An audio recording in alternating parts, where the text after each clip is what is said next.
playing against them. And I find it hard mentally and emotionally to like be really good friends with you. And then I get on the court and I'm trying to like kick your butt. To me, my brain is like, that doesn't work.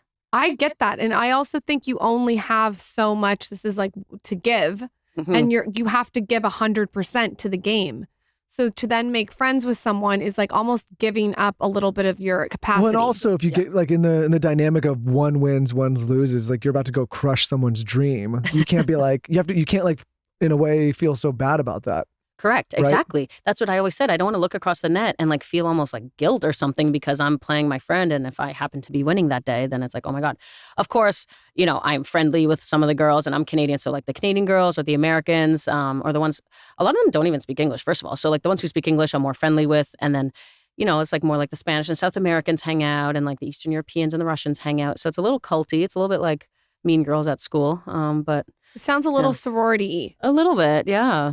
That's wild that there's all these different dynamics, even with tennis. I don't think you'd like that dynamic. What do you mean? I don't think you'd like to. I don't think you want to like deal with all that. No, I would be like you. I'd be like you. I'm there to play the game. I go in with my briefcase and I leave with my briefcase. I'm there to play the game. I like her. Like, yeah, I go in with my tennis racket and I leave with my tennis racket.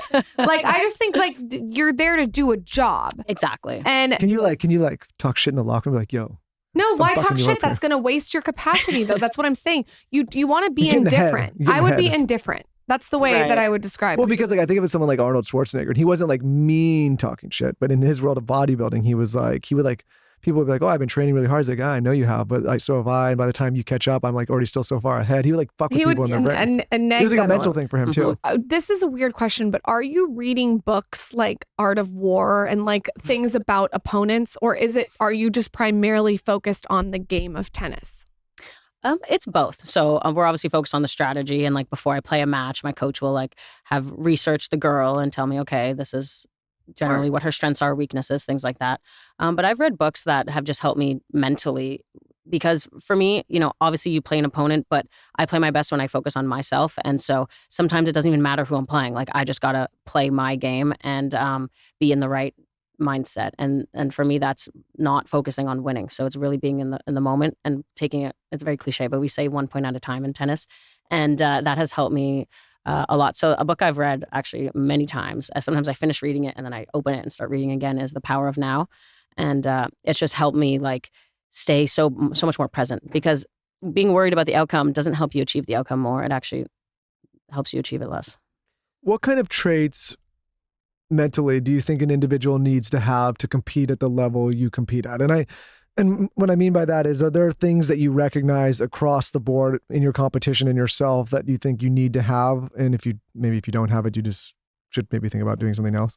The number one thing that stands out to me is the capacity to deal with pain, especially, and I mean physical pain. Like we push ourselves through training every single day, and it is brutal. And actually, another book I read that I liked was the David Goggins book, and he in there wrote, "Schedule suffering in your day," and that kind of helped me accept the fact that I have to suffer to do my job. And, it takes a strong person to be able to do that. And so I look at all my fellow tennis players and I'm like, yep, we all have accepted the fact that like we have to go through physical pain almost every single day.